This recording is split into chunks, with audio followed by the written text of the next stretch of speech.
हाँ जी, नमस्कार। चलिए भाई, कैसे हैं सब लोग? चलिए, उम्मीद होगी सभी साथी हमारे अच्छे होंगे। तो चलिए, कल हमने बात की थी अलाउद्दीन खिलजी की। उसके जो उत्तर के अभियान उसने किए, जो विजय अभियान उसने किए, उनकी बात कर रहे हैं हम। जो उत्तर पे आक्रमण किए उसने, और उसमें शायद हमने चित्तौड़ की बात की थी। चित्तौड़ आक्रमण की, चित्तौड़ अभियान 1303 ईस्वी में चित्तौड़ पर आक्रमण करता है। कल शायद हमने रणथंभौर और चित्तौड़ की बात की थी। तो चलिए, चित्तौड़ का थोड़ा बहुत रिवीजन करते हैं, उसके बाद आगे बढ़ते हैं। चित्तौड़ में दो तीन क्वेश्चन हमारे मेन मेन बनेंगे, तो उनको जरूर याद रखिएगा। जैसे अमीर खुसरो इस युद्ध में अलाउद्दीन के साथ था, पूछे गए क्वेश्चन है ये सब हमारे। और उसके बाद रणथंभौर में राजस्थान का प्रथम शाका, जिसे माना जाता है जल जौहर और अग्नि जौहर साथ में किया था। पुत्री व माता ने, उनकी पुत्री का नाम देवल देवी और माता का नाम रंग देवी, हमीर देव की जो पत्नी होती हैं रंग देवी, उन्होंने किया था। और आज हम बात करने वाले हैं, चलिए पहले जो नए साथी होंगे हमारे उनके लिए हम बात कर रहे हैं मध्यकालीन भारत में खिलजी वंश की। और खिलजी वंश में हम बात कर रहे हैं उसके उत्तर के अभियानों की, जिसने जो उसने उत्तर में अभियान किए। 6 अभियान उसने उत्तर में किए थे, भारत के उत्तरी क्षेत्र में, और 6 अभियान उसने भारत के दक्षिणी भाग में किए थे।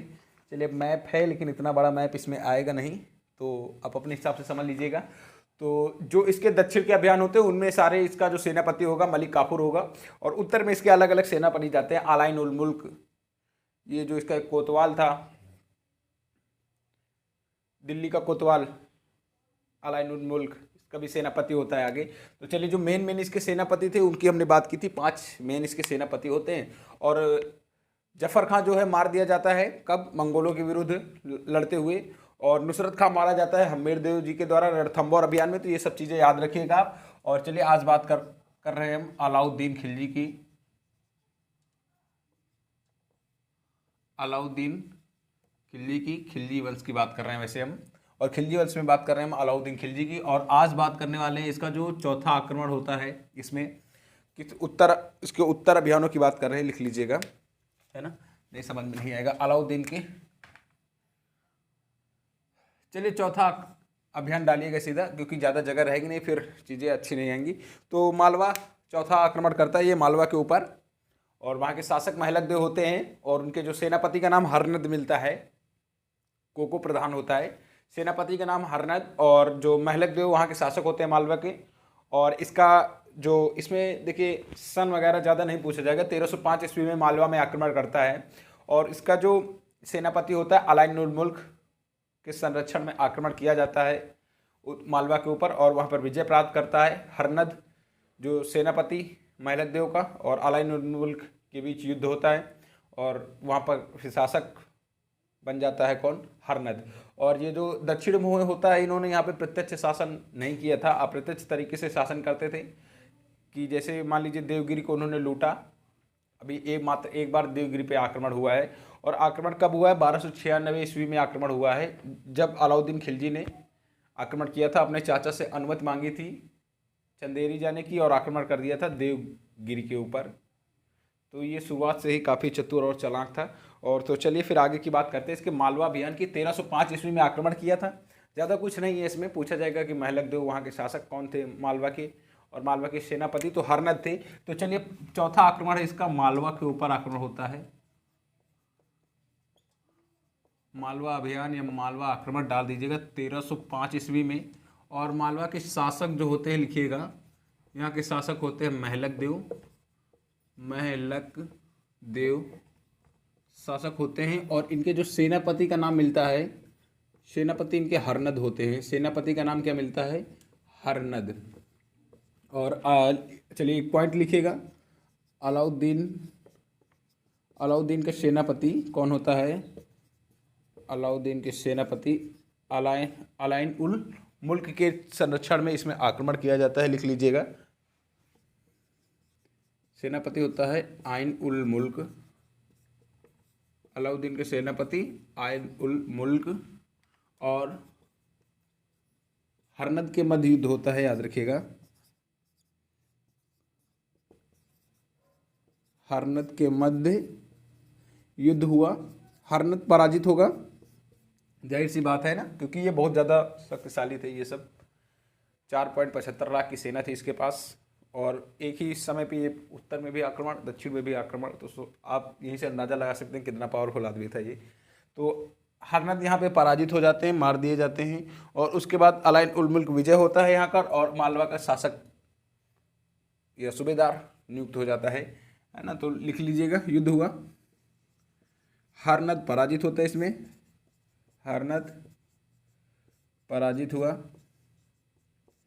और मारा गया, है ना, पराजित हुआ और मारा गया, मारा गया हर।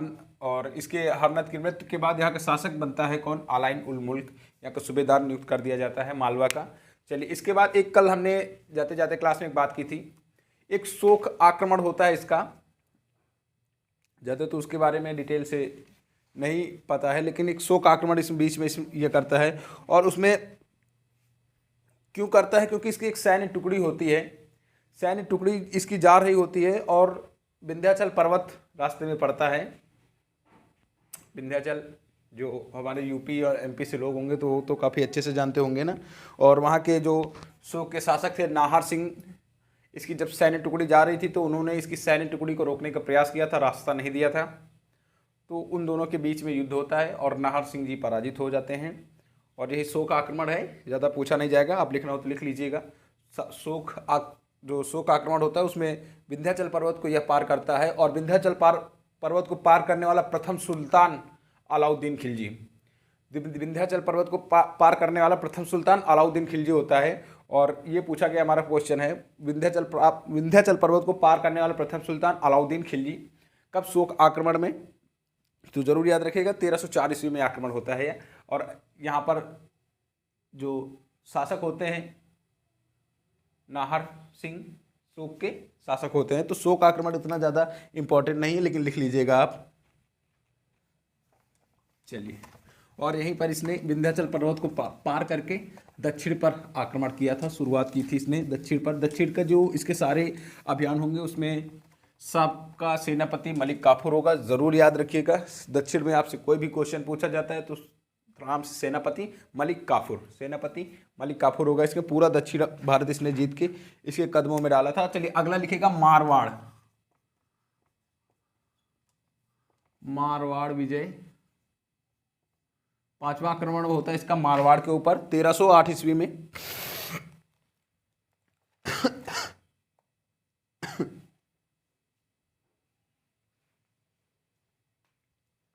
चलिए, मारवाड़ 1308 ईस्वी में, 1308 ईस्वी में आक्रमण करता है कमालुद्दीन गर्ग, जो इसका नेतृत्व करते हैं। शीतल देव शासक होते हैं वहाँ के मारवाड़ के, और जो अलाउद्दीन का सेनापति होता है कमालुद्दीन गर्ग।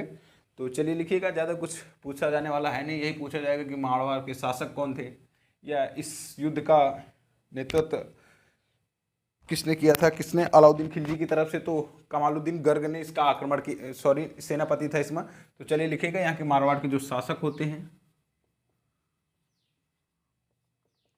शीतल देव जी यहाँ के शासक होते हैं।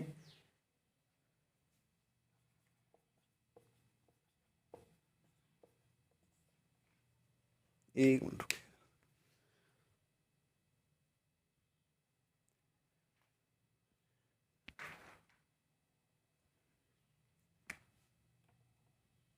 शासक कौन होते हैं, शीतल देव।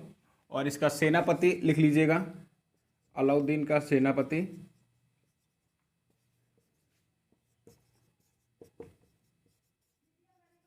अलाउद्दीन के सेनापति कमालुद्दीन गुर्ग, कमालुद्दीन गुर्ग इसका सेनापति होता है। मारवाड़ पर आक्रमण करता है ये। शीतल देव यहाँ के शासक होते हैं। और लिखिएगा, एक सिवाना क्षेत्र होता है, सिवाना बाड़मेर जिला का, यहाँ पर आक्रमण करता है मारवाड़ में, बाड़मेर जिला होता है, यहाँ पर यह आक्रमण करता है 1308 ईस्वी में। इन सब चीज़ों से देखिए क्वेश्चन पूछे जाने वाले हैं नहीं हमारे, तो उतना ज़्यादा डीपली पढ़ने की कोई ज़रूरत है नहीं। अगर आप देखिए इसमें पूछा क्या जाने वाला, पूछा जाने वाला यही है, एक दो चीज़ें पूछी जा सकती हैं कि इसका शासक कौन था मारवाड़ का, और दूसरी चीज़ होगी हमारी अलाउद्दीन का सेनापति जिसने निरीक्षण किया था कमालुद्दीन गुर्ग होता है। और इसके पहले अगर बात करें हम कौन सा, इसके पहले हमने बात की मालवा की, तो वहाँ पर जो अलाइन उल मुल्क उसका कोतवाल होता है दिल्ली का, उसने आक्रमण किया था। कोतवाल कह सकते हैं, सेनापति कह सकते हैं, जिसके कहने पर द्वितीय सिकंदर की उपाधि इसने धारण की थी, और विश्व का सुल्तान, है ना। ये दो चीज़ें जरूर याद रखिएगा कि किसके कहने पर उसने विश्व का सुल्तान की उपाधि धारण की थी। अलाउद्दीन खिलजी ने उपाधि धारण की थी, याद है ना सभी को। जी चलिए जल्दी से इसको कर लीजिएगा, फिर आगे की बात करते हैं। लास्ट है हमारा जालौर विजय।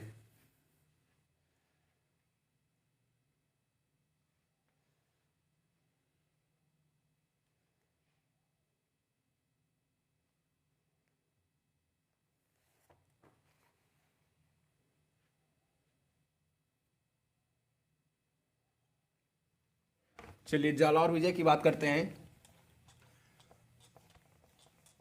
अब देखिए इसमें लास्ट होगा ना, इसमें इसके बाद बात करेंगे इसके दक्षिण के अभियानों की, इसके दक्षिण के अभियानों की। तो चलिए विंध्याचल पर्वत को पार करने वाला प्रथम शासक या सुल्तान कौन होता है? अलाउद्दीन खिलजी। और ये जो हम खिलजी वंश की बात कर रहे हैं ना, ये सबसे दिल्ली सल्तनत में सबसे छोटा शासनकाल इन खिलजियों का होता है, और लेकिन सबसे धमाकेदार शासनकाल इनका होता है ना। 30 साल का शासनकाल होता है, लेकिन सबसे धमाकेदार इन्हीं का होता है। और अभी इसके बाद जो बात करने वाले हैं उनका सबसे ज़्यादा शासनकाल होगा दिल्ली सल्तनत में, और अभी हम जो बात कर रहे हैं इनका सबसे कम शासनकाल है। तो ये भी पूछा गया हमारा प्रश्न है कि दिल्ली सल्तनत में किस, सुल्तान तो नहीं पूछा जाएगा वैसे, लेकिन ये जरूर पूछा जाएगा कि किस वंश का शासक सबसे कम होता है, किस वंश का शासनकाल सबसे कम होता है। तो खिलजी वंश का सबसे कम होता है। और एक चीज़ और पूछा गया है हमारा कि किस, जैसे मान लीजिए पूछा जाएगा कि गुलाम वंश में कितने शासक, कुल शासकों की संख्या, कितने शासक ने वहाँ पर राज किया। तो गुलाम वंश में हमने बताया था आपको 11 शासक कुल होते हैं, और खिलजी वंश में 5, खिलजी वंश में 5 होंगे शासकों की संख्या, और गुलाम वंश में 11। गुलाम वंश में सबसे ज़्यादा शासक होते हैं और सबसे कम खिलजी वंश में, सॉरी खिलजी वंश में नहीं होंगे, लोधी वंश में होंगे, उनकी बात आगे करने वाले। 3 ही शासक वहाँ पर होते हैं। तो चलिए लास्ट डालिएगा जालौर विजय, इसकी जालौर विजय।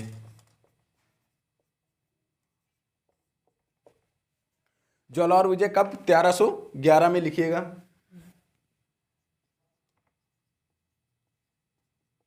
ग्यारह सौ 11 ईस्वी में।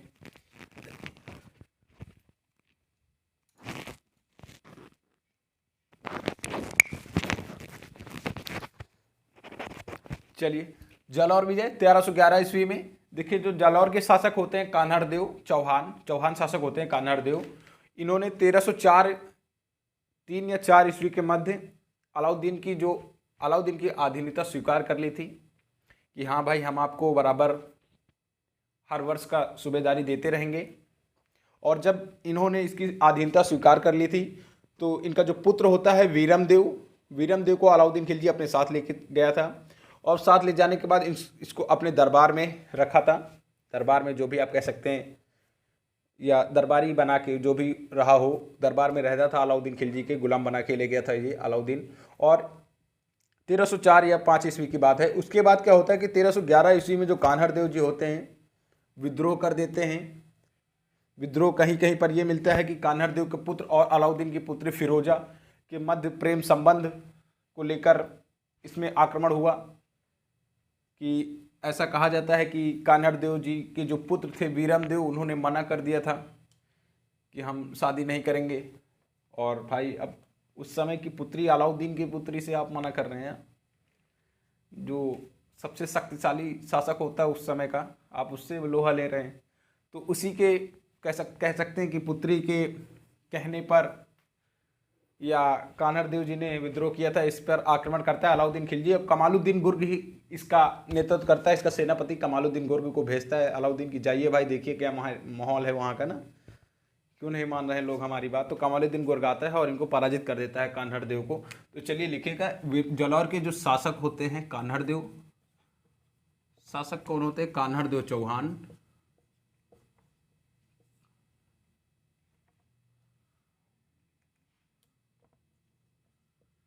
कान्हड़देव चौहान जालौर के शासक होते हैं। और इनका पुत्र लिख लीजिएगा, इनका पुत्र वीरमदेव। देखिए चीज़ें समझ में आ रही है ना, कोई संशय अपने मन में मत रखिएगा, अगर कोई भी बात होती है तो आप ज़रूर बताइएगा हमारे को। कानरदेव चौहान जी और पुत्र वीरमदेव, और लिखिएगा अलाउद्दीन की पुत्री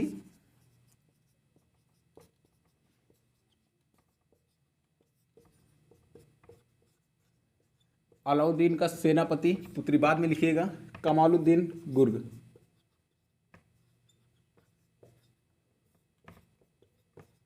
कमालुद्दीन गुर्ग होता है इसका सेनापति। एक पॉइंट जरूर लिख लीजिएगा इसमें, जलौर आक्रमण का कारण वीरमदेव प्लस अलाउद्दीन की पुत्री फिजा का प्रेम संबंध माना जाता है, प्रेम संबंध के कारण इसने आक्रमण किया था। तो चलिए लिखिएगा,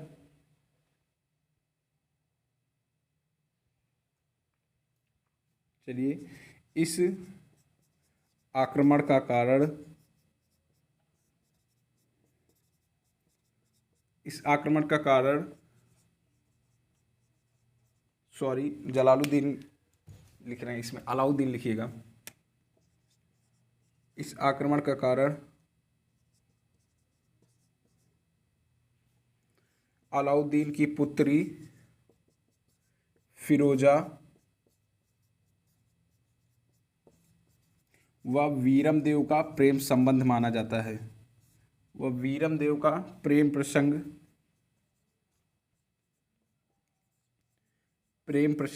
माना जाता है कि इनके प्रेम प्रसंग के कारण आक्रमण हुआ था, प्रेम प्रसंग माना जाता है। चलिए इसको नोट कर लीजिएगा। और उसके बाद क्या होने वाला है, होने वाला क्या है भाई, पराजित होंगे कान्हड़देव जी, है ना, वीरमदेव जी मार दिए जाते हैं। तो अगला पॉइंट लिखिएगा, ये जल्दी से करिएगा फिर आगे की बात करते हैं।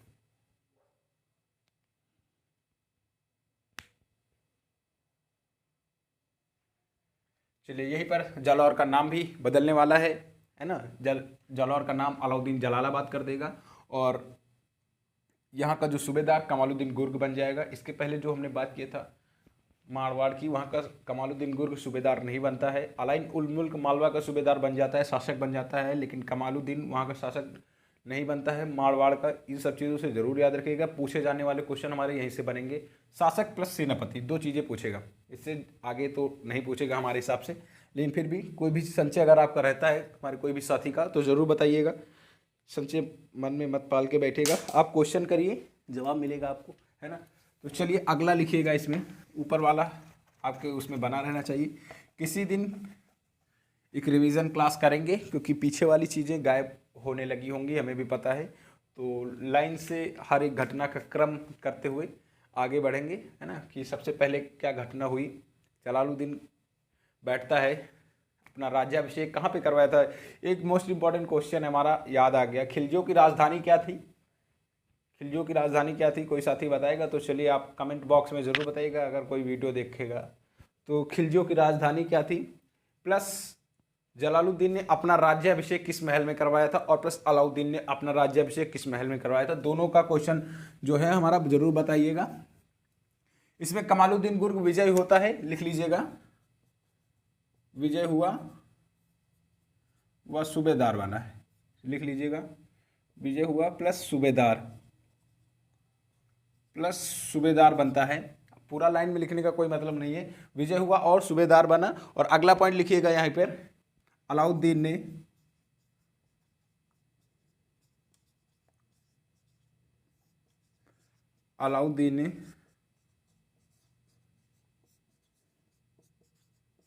जालौर का नाम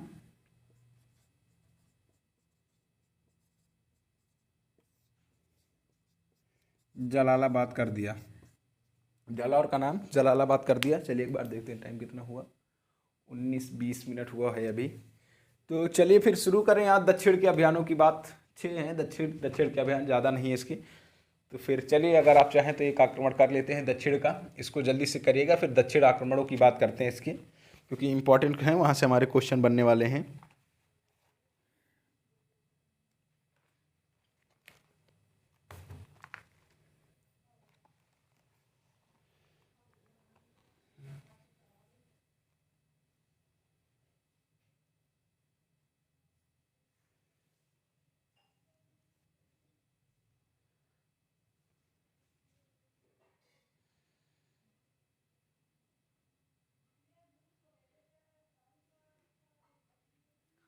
चलिए फिर शुरू करते हैं, इसको लिखा रहने देते हैं, आप समझिएगा यहीं से। अब हम बात करने वाले हैं अलाउद्दीन के दक्षिण अभियानों की, जो दक्षिण पर वो विजय प्राप्त करता है। तो दक्षिण में देखिए, पहला आक्रमण यदि आपसे पूछा जाता है दक्षिण का, तो पहला आक्रमण वारंगल भी कह सकते हैं हम, यदि आपके ऑप्शन में रहता है। चलिए 1 मिनट रुकिएगा, बताते हैं फिर आपको, पहले बोर्ड साफ करना बहुत ज़रूरी है। तो ये जो दक्षिण के अभियानों किसकी बात करने वाले हैं हम, अलाउद्दीन के जो दक्षिण विजय, इसने दक्षिण अभियान किए। दक्षिण अभियानों का जितना भी इसके सेनापति होता है, अलाउद्दीन खिलजी ने पूरा दक्षिण भारत जीत कर इसके कदमों में रख दिया था। तो चलिए लिखिएगा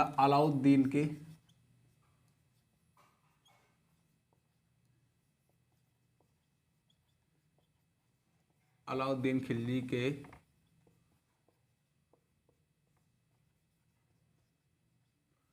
दक्षिण भारत पर आक्रमण। चलिए यहीं से एक नंबर अपना कंफर्म कर लीजिएगा कि दक्षिण भारत पर आक्रमण करने वाला प्रथम राजवंश तो खिलजी वंश, प्रथम राजवंश खिलजी वंश। यदि आपसे पूछता है प्रथम सुल्तान अलाउद्दीन खिलजी, दक्षिण भारत पर आक्रमण करने वाला प्रथम राजवंश खिलजी वंश और प्रथम सुल्तान अलाउद्दीन खिलजी। और उसके बाद इसका पहला आक्रमण दक्षिण पर होता है, सेनापति मलिक काफूर होता है। कहीं कहीं पर मिलता है कि देवगिरी इसका पहला आक्रमण होता है, लेकिन कहीं कहीं पर मिलता है, जैसे मान लीजिए आपके ऑप्शन के हिसाब से इसको करिएगा। 1303 ईस्वी में 3-4 ईस्वी के बीच में छज्जू खां ने आक्रमण किया था वारंगल के ऊपर। वारंगल के जो शासक होते हैं प्रताप रुद्र देव, काकतीय वंश के शासक कौन होते हैं, प्रताप रुद्र देव जी। घेरा डालता है 1 माह का, लेकिन इसको कुछ मिलता नहीं है। छज्जू खां आक्रमण करता है, कहाँ पर, इनके किले के ऊपर आक्रमण करता है, लेकिन इसको कुछ प्राप्त नहीं होता है। यहाँ पर शासक जो होते हैं प्रताप रुद्रदेव द्वितीय, प्रताप रुद्रदेव काकतीय वंश के राजा होते हैं। और पहला 1303 ईस्वी में 3 या 4 ईस्वी के मध्य छज्जू खां आक्रमण करता है, लेकिन पराजित होता है और इसको मार मार के भगा देते हैं। कौन, प्रताप रुद्रदेव बलशाली राजा होते हैं। बलशाली होने का कारण क्या था, क्योंकि अभी हमने बात की थी एक गुजरात अभियान की, किसकी, गुजरात अभियान की जब हमने बात की थी, तो याद रखिएगा कब हुआ था। सबसे पहले एक बात बताइएगा, गुजरात अभियान पहला इसका उत्तर में आक्रमण हुआ था कब, 1299 ईस्वी में गुजरात अभियान की। और वहीं पर हमने बात की थी कि रायगढ़ द्वितीय बघेला शासक होते हैं और उनकी पुत्री का नाम होता है देवल देवी। याद करिएगा पीछे थोड़ा सा, देवल देवी। पहली बात हमने की थी इसी आक्रमण की। और इन दोनों लोग भागकर शरण कहाँ लेते हैं, हमने बात की थी, सॉरी थोड़ा अलग दिशा में चले गए हम लोग। हम बात कर रहे हैं किसकी, देवगिरी आक्रमण की, ये पूरा हम बात कर रहे थे, सॉरी। चलिए वारंगल की बात कर रहे हैं सबसे पहले। तो सबसे पहला आक्रमण इसका वारंगल होता है। कहीं कहीं पर जैसे आपके ऑप्शन में यदि वारंगल नहीं मिलता है, देवगिरी मिलता है, तो देवगिरी पर भी आप टिक कर दीजिएगा। पहला आक्रमण वारंगल पर 1303 या 4 ईस्वी में होता है, छज्जू खां के द्वारा। कौन करता है आक्रमण, छज्जू खां आक्रमण करता है, लेकिन पराजित हुआ छज्जू खां। उसके बाद 1308 या 9-10 ईस्वी के मध्य, क्योंकि 1308 में पहुंचा, तो मान लीजिए पहुंचा मलिक काफूर, इतना बड़ा किला बना रखा है, 1 माह तक, 1 साल 2 साल घेरा डाल के रखेगा। उसके बाद कोई दगाबाज मिलेगा, दगाबाजी करेगा और अंदर जाने का रास्ता मिलेगा। तो मलिक काफूर पहुंचता है 1308 या 9 ईस्वी में, आक्रमण करता है वारंगल के ऊपर। और प्रताप रुद्रदेव और मलिक काफूर के मध्य युद्ध होता है।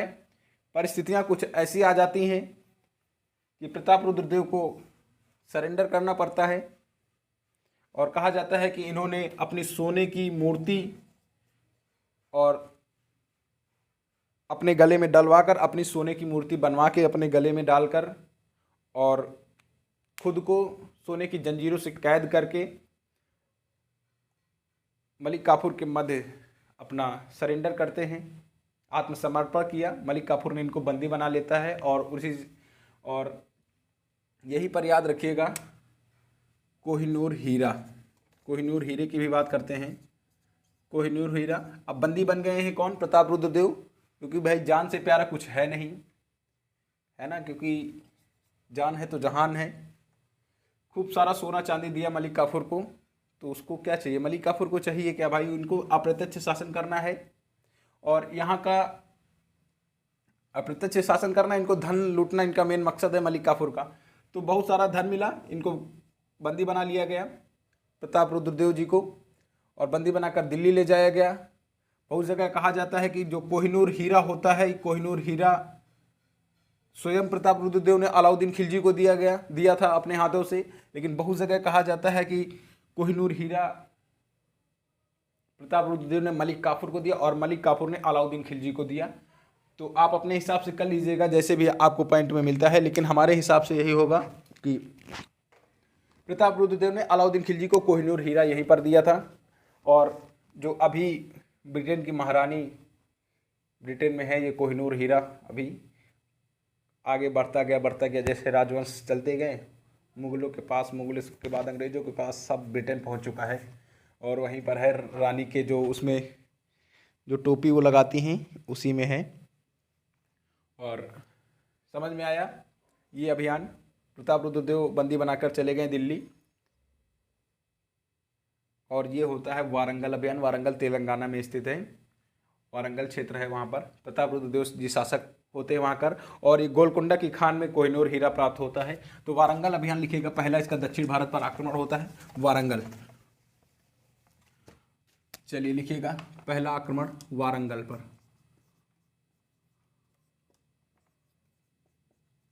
वारंगल आक्रमण कब? इसमें 2 आक्रमण होते हैं, तो चलिए पहला लिखिएगा, ये पहला आक्रमण है। पहला आक्रमण कौन करेगा? छज्जू खां। छज्जू खां या मलिक छज्जू। छज्जू खां कब आक्रमण करता है? 1300, एक मिनट रुकेगा। छज्जू खां पहला आक्रमण 1303 या 4 ईस्वी के मध्य लिखिएगा, पराजित हुआ। और यहाँ के जो शासक होते हैं वारंगल के शासक लिख लीजिएगा,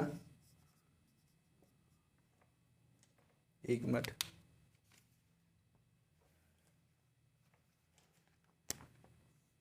ये पहला आक्रमण है और यहाँ के शासक लिख लीजिएगा प्रताप रुद्रदेव। शासक प्रताप रुद्रदेव काकतीय वंश के राजा होते हैं। काकतीय वंश के राजा प्रताप रुद्रदेव। और छज्जू खां पहला आक्रमण, उसके बाद चलिए करिएगा दूसरा आक्रमण करता है मलिक काफूर 1309 या 10 में लिखिएगा, मलिक काफूर ने।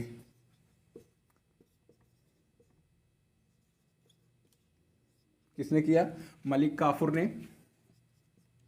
और लिखिएगा, चलिए अगला पॉइंट लिखिएगा, प्रताप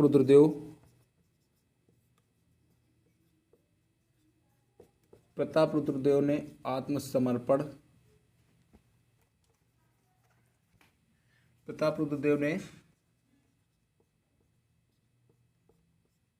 मलिक काफूर के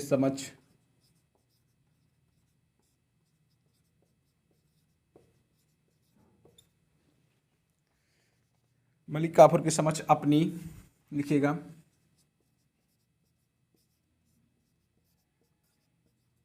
सोने की मूर्ति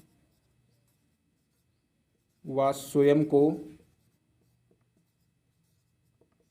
सोने की जंजीरों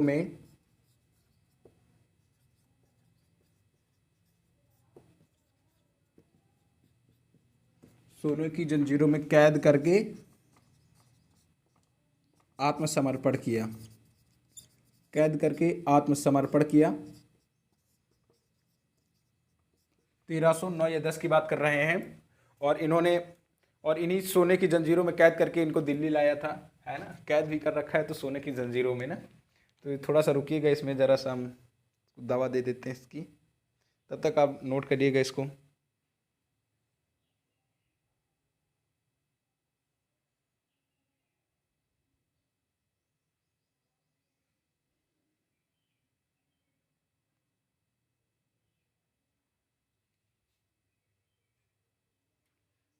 चलिए,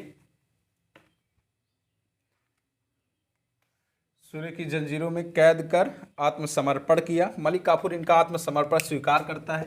अगला पॉइंट लिखिएगा, वारंगल आक्रमण है पहले इसका। वारंगल से 2 ही 3 क्वेश्चन पूछेंगे। हमारा कोहिनूर हीरे की जो बात की है हमने, वही इंपॉर्टेंट है। तो चलिए अगला पॉइंट लिखिएगा, मलिक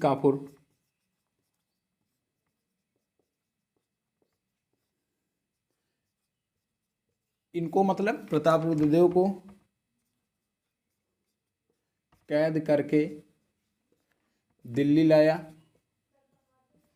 कैद करके दिल्ली लाया और यहीं पर प्रताप रुद्रदेव ने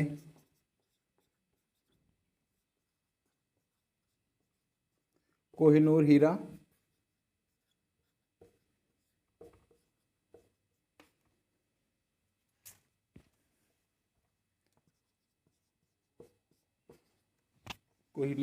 अलाउद्दीन को दिया।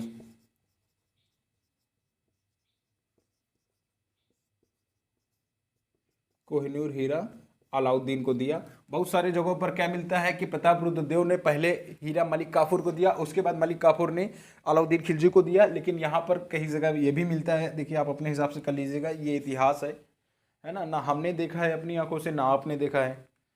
अब या तो चलें वहीं पर भाई, इतना पीछे टाइम ट्रेवल कर रहे हैं ना, तो ऐसा संभव हो नहीं सकता है। तो आपको बहुत सारी किदवंतियाँ मिलती हैं इसमें। और एक और याद रखिएगा, प्रताप रुद्रदेव को मुस्लिम इतिहासकारों ने लहरदेव भी कहा है, ये पूछा जाएगा हमारा, है ना। प्रताप रुद्रदेव वारंगल आक्रमण, ये तो सबको पता है। मुस्लिम इतिहासकारों ने प्रताप रुद्रदेव को क्या कहा, तो प्रताप रुद्रदेव को मुस्लिम इतिहासकारों ने लहरदेव भी कहा है। लहरदेव कहा गया। अलाउद्दीन खिलजी को कोहिनूर हीरा दिया। अगला पॉइंट लिखिएगा, कोहिनूर हीरा गोलकुंडा की खान से निकला था, याद रखिएगा, गोलकुंडा की खान से। चलिए अगला लिखिएगा, मुस्लिम इतिहासकारों ने प्रताप रुद्रदेव को क्या कहा है, लहरदेव। पहला आक्रमण यही पूछा जाएगा कि इसीलिए देखिए पहला आक्रमण दक्षिण पर इसका बहुत जगह मिलता है कि देवगिरी पर इसने आक्रमण किया था 1308 या 9 ईस्वी में। लेकिन यहाँ पर देखिए पहला आक्रमण मलिक छज्जू ने किया, है ना। मलिक छज्जू भी अधीन किसके होता है, मलिक छज्जू याद है ना आपको, है ना, हमने बात की थी जब विद्रोह करता है ये और जाता है अलाउद्दीन खिलजी, इसको पकड़ कर लाता है जलालुद्दीन के पास। लेकिन जलालुद्दीन माफ़ कर देता है इसको, मुल्तान भेज देता है, जाइए वहाँ उस पर सूबेदारी करिए आप, मारता नहीं है इसको। वही मलिक छज्जू है, ये छज्जू खां यहाँ पर आक्रमण करता है कि इसने पहला आक्रमण किया 1303 या 4 ईस्वी में। और कहीं कहीं पर मिलता है कि जो है देवगिरी आक्रमण पहला आक्रमण माना जाता है। तो आप अपने हिसाब से ऑप्शन में कर लीजिएगा, देवगिरी नहीं रहेगा तो वारंगल करिएगा, देवगिरी रहता है या वारंगल नहीं रहता है तो आप देवगिरी कर दीजिएगा। चलिए यहीं पर लिखिएगा अगला, मुस्लिम इतिहासकारों ने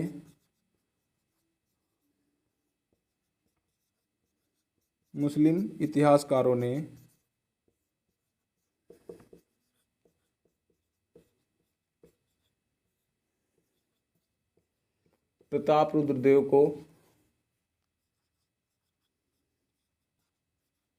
लहरदेव भी कहा है, लहरदेव भी कहा है। चलिए अब आज क्लास यहीं तक रखेंगे, है ना। 33, 34, 35 मिनट की क्लास हो चुकी है हमारी, तो इसको आप नोट कर लीजिएगा जल्दी से, फिर आगे की थोड़ी सी बातें करेंगे, उसके बाद क्लास को समाप्त करते हैं।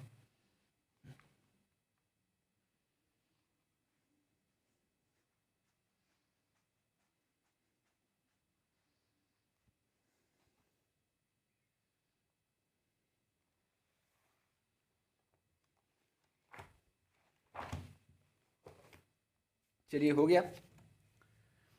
अब इसके बाद बात करेंगे देवगिरी आक्रमण की। देवगिरी पर दक्षिण में देवगिरी स्थित है, महाराष्ट्र में देवगिरी हमारा स्थित है। अब महाराष्ट्र इसमें कहाँ पर है, दिखेगा कहीं पर आपको, इसमें नहीं सर, ये महाराष्ट्र है, यहीं पर कहीं देवगिरी है, वहीं पर आक्रमण किया था इसने, दिखेगा नहीं आप लोगों को, परेशान मत होइएगा, है ना। तो आप अपने हिसाब से मैप में देख लीजिएगा, क्योंकि मैप से इधर ये मान लीजिए हमारा ये भारत का ऊपरी वाला क्षेत्र है ना, ये यहाँ पर ये इधर विंध्याचल पर्वत को पार करके आया था दक्षिण में मलिक काफूर, है ना। और देवगिरी पर 2 बार आक्रमण करता है। आज वारंगल वाला समझ में आया ना आपको, वारंगल वाला एक बार चलिए फिर से बात करते हैं वारंगल आक्रमण की। वारंगल पर आक्रमण, वारंगल तेलंगाना, जरूर लिख लीजिएगा, तेलंगाना में स्थित है। वारंगल पर पहला आक्रमण मलिक छज्जू करता है 1303 या 4 ईस्वी में, घेरा वगैरह डालता है इनके जो उसका किले का। प्रताप रुद्रदेव भी काकतीय वंश के पराक्रमी राजा होते हैं और इसको पराजित कर देते हैं मलिक छज्जू को। और उसके बाद पराजित होने के बाद, मलिक छज्जू के पराजित होने के बाद मलिक काफूर आक्रमण करता है 1309 या 10 ईस्वी में, कहीं कहीं पर 8 भी मिलता है। इसीलिए आप सन में मत परेशान होइएगा कि पेपर में हमारे सन पूछे जाने वाला है, ऐसा नहीं होगा, हो भी सकता है, तो जरूर याद रखिएगा क्रम से चीज़ों को। और वारंगल पर दूसरा आक्रमण करते हैं मलिक काफूर, सेनापति अलाउद्दीन का, या 1000 दिनारी भी इसको बोलते हैं। कब 1309 या 10 ईस्वी में आक्रमण करता है। प्रताप रुद्रदेव पराजित होते हैं, काकतीय वंश के राजा होते हैं प्रताप रुद्रदेव। पराजित होने के बाद जब स्थितियां युद्ध में ऐसी आ जाती हैं, पराजित नहीं होते हैं सॉरी, जब इनके पराजित होने का एहसास होता है इनको, तो इन्होंने अपनी सोने की मूर्ति और खुद को सोने की जंजीरों में कैद करके, मूर्ति बनवा कर गले में लटका कर इन्होंने आत्मसमर्पण किया अलाउद्दीन के मलिक काफूर के सामने। और मलिक काफूर इनका आत्मसमर्पण स्वीकार करता है और इनको कैद करके सोने की जंजीरों में दिल्ली लाता है। और अलाउद्दीन, यहीं पर कहा जाता है कि जो प्रताप रुद्रदेव, इनके पास कोहिनूर हीरा होता है जो गोलकोंडा की खान में मिलता है। और कहीं कहीं पर यह कहा गया है कि अलाउद्दीन ने मलिक काफूर को प्रताप रुद्रदेव ने मलिक काफूर को कोहिनूर हीरा दिया और मलिक काफूर ने अलाउद्दीन खिलजी को दिया। लेकिन कहीं कहीं पर मिलता है कि प्रताप रुद्रदेव ने स्वयं अलाउद्दीन खिलजी को कोहिनूर हीरा दिया था। तो यहीं पर याद रखिएगा कि अलाउद्दीन खिलजी को कोहिनूर हीरा किस अभियान से प्राप्त हुआ, अभियान का सेनापति कौन है, वहाँ का शासक कौन है, कब आक्रमण हुआ। तो एक अभियान से बहुत सारे क्वेश्चन बनेंगे, है ना। दक्षिण पर पहला आक्रमण तो प्रताप रुद्रदेव वारंगल आक्रमण। और यहीं पर ये जरूर याद रखिएगा कि मुस्लिम इतिहासकारों ने प्रताप रुद्रदेव को लहरदेव कहा है। तो चलिए फिर आज की क्लास को समाप्त करेंगे, मिलेंगे अपनी नई क्लास में। और 3-4 दिन लगातार हमारी क्लासें होने वाली हैं, है ना। आप लोगों से उम्मीद है कि देखिए पूरा चीज़ें देखा करिए। 2-3 क्वेश्चन हैं हमारे आज के। पहला क्वेश्चन है हमारा, लिख लीजिएगा, नहीं बहुत सारे लोग भूल भी जाएंगे, तो जल्दी से लिख लीजिएगा। 2-3 क्वेश्चन है हमारे आज के कि अपना जो जलालुद्दीन होता है किस महल में अपना राज्याभिषेक करवाया, है ना। चलिए लिखिएगा, जलालुद्दीन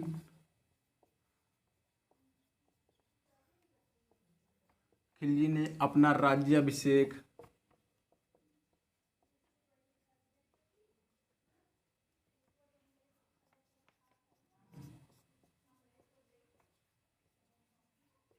किस महल में करवाया। और एक क्वेश्चन और बताइएगा, खिलजी वंश की राजधानी, खिलजी वंश की राजधानी क्या थी। और अगला बताइएगा,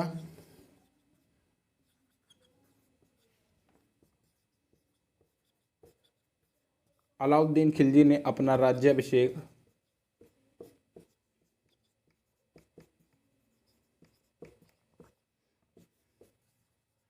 किस महल में करवाया था।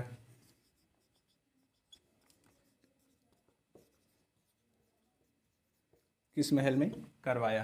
तो चलिए फिर क्लास को समाप्त करते हैं। उम्मीद है आप आंसर जरूर देंगे, है ना। कमेंट वगैरह के लिए क्वेश्चन नहीं कर रहे हैं हम कि आप कमेंट करेंगे, ये ऐसा कोई मतलब नहीं है हमारा। अगर आपको है ज़रूर तो करिएगा, नहीं तो कोई बात नहीं है। चलिए फिर क्लास को समाप्त करते हैं, मिलेंगे अपनी नई क्लास में। तब तक के लिए सभी को जय हिंद, जय भारत।